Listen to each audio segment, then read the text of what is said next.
ಇವತ್ತು ಎಲ್ಲ ಕಡೆ ವ್ಯಾಪಿಸ್ಯದ. ಮೊನ್ನೆ ಬಸವ ಸಂಸ್ಕೃತಿಯ ಅಭಿಯಾನದಲ್ಲಿ ನಾನು ಈ ಸಂದರ್ಭದಲ್ಲಿ ನೆನೆಸ್ಕೋಬೇಕು.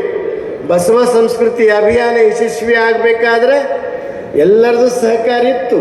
ವಿಶೇಷವಾಗಿ ಆಯಾ ಜಿಲ್ಲೆಗಳಲ್ಲಿ ರಾಷ್ಟ್ರೀಯ ಬಸವ ದಳದವ್ರನ್ನು ಪೂರ್ಣ ಸಹಕಾರ ನೀಡಿ ಭಾಳ ಯಶಸ್ವಿ ಕಾರ್ಯಕ್ರಮವನ್ನು ಮಾಡಿದ್ದಾರೆ ಅಂತ ಹೇಳಿಕ್ಕೆ ಭಾಳ ಸಂತೋಷ ಆಗ್ತದೆ. ಮತ್ತು ನಮ್ಮ ಜೊತೆ ಬಸವ ಸಂಸ್ಕೃತಿ ಅಭಿಯಾನದ ಜೊತೆ ಪೂಜ್ಯ ಮಹಾಜಗದ್ಗುರು ಗಂಗಾ ಮಾತಾಜಿಯವರು ನಮ್ಮ ಜೊತೆ ಇದ್ದಿದ್ದು ಆನೆ ಬಲ ಬಂದಂಗೆ ಆಗ್ಯದ ಅಂತ ತಿಳ್ಕೊಂಡು ನಾನು ಭಾಳ ಸಂತೋಷದಿಂದ ಈ ಸಂದರ್ಭದಲ್ಲಿ ಹೇಳಿಕ್ಕೆ ಇಚ್ಛಪಡ್ತಾ ಇದ್ದೇನೆ. ಬಂಧುಗಳೇ, ಯಾಕೆಂದರೆ ಎಲ್ಲ ಬಸವ ಶಕ್ತಿಗಳು ಒಗ್ಗೂಡಿದ್ರೇ ಏನಾದರೂ ಒಂದು ಬಲ ಬರ್ತದೆ, ಏನಾದರೂ ಒಂದು ಶಕ್ತಿ ಬರ್ತದೆ. ಆ ದೃಷ್ಟಿಯಿಂದ ಇವತ್ತು ಮೊನ್ನೆ ಬಸವ ಸಂಸ್ಕೃತಿ ಅಭಿಯಾನ ಭಾಳ ಯಶಸ್ವಿಯಾಗಿ ನಡೀತು. ನಾವೆಲ್ಲರದಲ್ಲಿ ಪಾಲ್ಗೊಂಡು ಕೊನೆಗೆ ಸಮಾರಂಭನೂ ಭಾಳ ಯಶಸ್ವಿಯಾಗಿ ನಡೀತು. ಮಾನ್ಯ ಶರಣಪ್ರಕಾಶ್ ಪಾಟೀಲರು ಬಂದಿದ್ದರು, ರಾಜಶೇಖರ್ ಪಾಟೀಲರು ಬಂದಿದ್ದರು, ಅನೇಕರೆಲ್ಲರೂ ಅದರಲ್ಲಿ ಪಾಲ್ಗೊಂಡಿದ್ದರು. ಮುಖ್ಯಮಂತ್ರಿಗಳು ಭಾಳ ಒಂದು ಒಳ್ಳೆಯ ಘೋಷಣೆಯನ್ನು ಮಾಡಿದ್ದಾರೆ.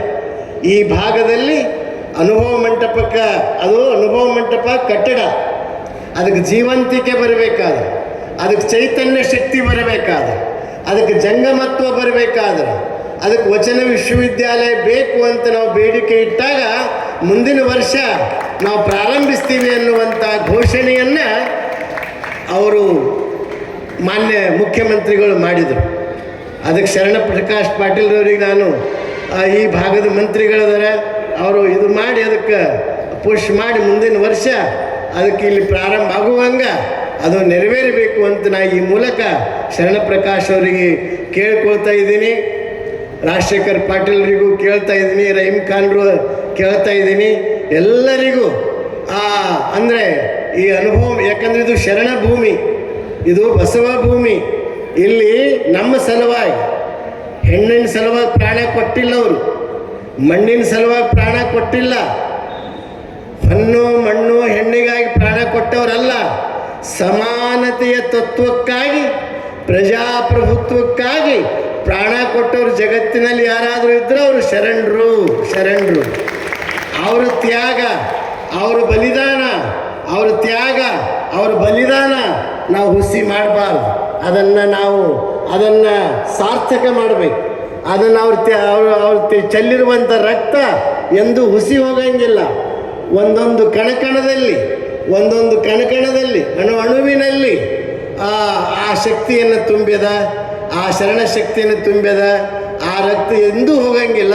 ಅವರು ಒಂದೊಂದು ಕಣದ ಮೇಲೆ ಚನ್ನಬಸವಣ್ಣವ್ರು ಒಂದು ಮಾತು ಹೇಳ್ತಾರೆ, ಭೂಮಿಯಲ್ಲಿ ಬೀಜ ಬಿತ್ತು ಕೆಟ್ಟಿತ್ತೆನಬೇಡ, ಅದು ಮುಂದಣ ಫಲದೊಳಗೆ ಅರಸಿಕೋ ಅಂತ. ಭೂಮಿಯಾಗ ಬೀಜ ಬೀಳ್ತದೆ, ಆದ್ರೆ ಬಿದ್ದಿದ್ದ ಬೀಜ ಅದು ಎಂದೂ ಬಿದ್ದಿದ್ದ ಬೀಜ ಸಾಯ್ತದೆ, ಅದ್ರ ಮ್ಯಾಲ ಸಾವಿರಾರು ಕಾಳು ಬರ್ತಾವೆ. ಹಾಗೆ ಶರಣರು ನಮ್ಮ ಸಲುವಾಗಿ ಪ್ರಾಣ ಕೊಟ್ಟಾರ.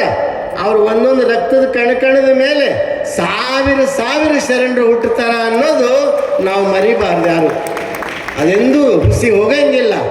ಆ ದೃಷ್ಟಿಯಿಂದ ಮತ್ತೆ 12ನೇ ಶತಮಾನ 21ನೇ ಶತಮಾನದಲ್ಲಿ ಘನವೈಭವ ಅದು ಬೆಳಗ್ತದೆ.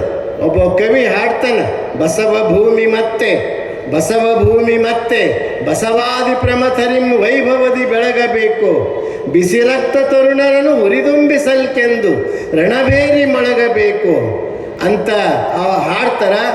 ಅಂಥ ಆ ಕಾಲ ಬೇಗ ಬರ್ತದೆ. ಅದಕ್ಕೆ ನಾವೆಲ್ಲರೂ ಅದಕ್ಕೆ ಶ್ರಮಿಸಬೇಕು, ನಾವೆಲ್ಲರೂ ಒಕ್ಕಟ್ಟಾಗಬೇಕು ಎಂದು.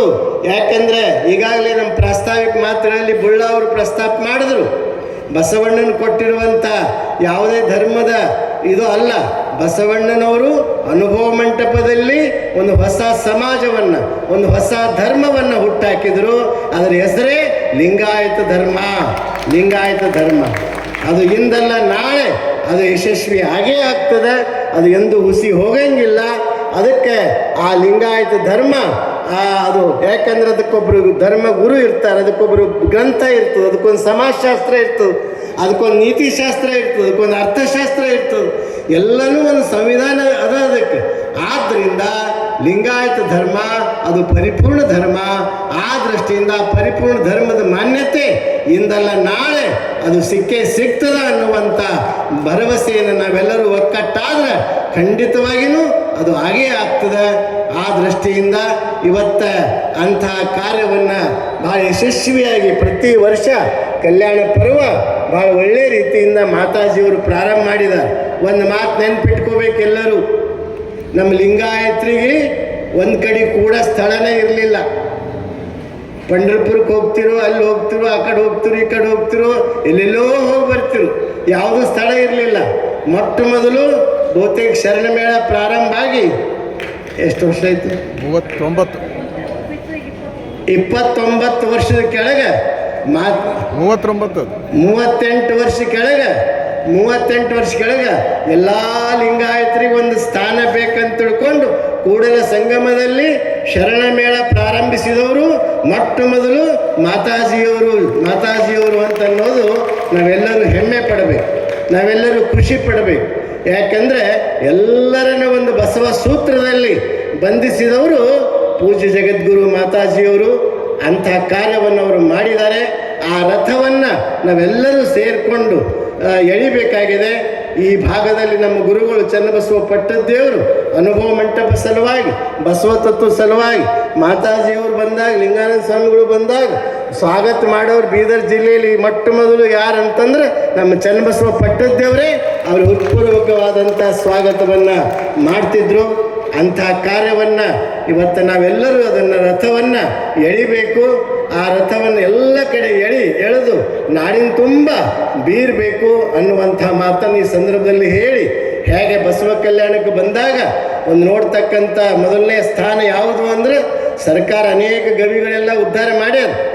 ಆದ್ರೆ ಎಲ್ಲಕ್ಕಿಂತ ಒಂದು ಕಣ್ಮನ ಸೆಳೆಯುವಂಥ ಯಾವುದು ಅಂದರೆ 108 ಬಸವಣ್ಣವ್ರ ಮೂರ್ತಿ ಇಲ್ಲಿ ಬಂದವರಿಗೆಲ್ಲ ಗಮನ ಸೆಳೀತಾ ಇದೆ. ಅದೇ ರೀತಿ ಬೆಂಗಳೂರಿಗೆ ಹೋದವರಿಗೂ ಅಲ್ಲಿ ಗಮನ ಸೆಳೆಯುವಂಥ ಒಂದು ಅದ್ಭುತವಾದಂಥ 112 ಅಡಿ ಎತ್ತರದ ಒಂದು ಮೂರ್ತಿಯನ್ನು ಅಲ್ಲಿನೂ ಮಾಡ್ತಾ ಇದ್ದಾರೆ. ಅದನ್ನು ಬೇಗ ಪೂರ್ಣಗೊಳ್ಳಲಿ, ಅದಕ್ಕೆ ಸರ್ಕಾರ ಸಹಕಾರ ಸಹಾಯ ಮಾಡಲಿ ಅಂತ ನಾನು ಈ ಸಂದರ್ಭದಲ್ಲಿ ಕೇಳಿಕೊಂಡು ಮತ್ತೊಮ್ಮೆ ನಾಡಿನ ತುಂಬ ಅನೇಕ ಶರಣ ಸ್ಮಾರಕಗಳವ. ಸರ್ಕಾರ ಅವೆಲ್ಲ ಜೀರ್ಣಾವಸ್ಥೆಯಲ್ಲಿ ಬಂದವು. ಮುಂದಿನ ದಿನಮಾನದಲ್ಲಿ ಅವು ಅಳೆದು ಹೋದವು ಅಂದರೆ ಶರಣ ಸ್ಮಾರಕ ಇರಂಗೇ ಇಲ್ಲ. ಆ ನಾಡಿನ ತುಂಬ ಇರುವಂಥ ಶರಣ ಸ್ಮಾರಕಕ್ಕೂ ಒಂದು ಪುನಶ್ಚೇತನ ಮಾಡಿ ಆ ಸ್ಮಾರಕಗಳನ್ನ ಉಳಿಸ್ಕೊಳ್ಳೋದು ನಮ್ಮ ಕರ್ತವ್ಯ. ಆ ದಿಸೆಯಲ್ಲಿ ಶರಣಪ್ರಕಾಶ್ ಪಾಟೀಲರು ಸರ್ಕಾರದ ಗಮನ ಹರಿಸಬೇಕು ಅಂತ ನಾನು ಕೇಳಿಕೊಂಡು ಮತ್ತೊಮ್ಮೆ ಎಲ್ಲರಿಗೂ ಶರಣಾರ್ಥಿಯನ್ನು ಅರ್ಪಿಸಿ ನನ್ನ 4 ಮಾತುಗಳನ್ನು ಮುಕ್ತಾಯ ಮಾಡ್ತೀನಿ. ಶರಣಾರ್ಥಿ. ಇವತ್ತು ನನ್ನ ಮೊದಲನೇ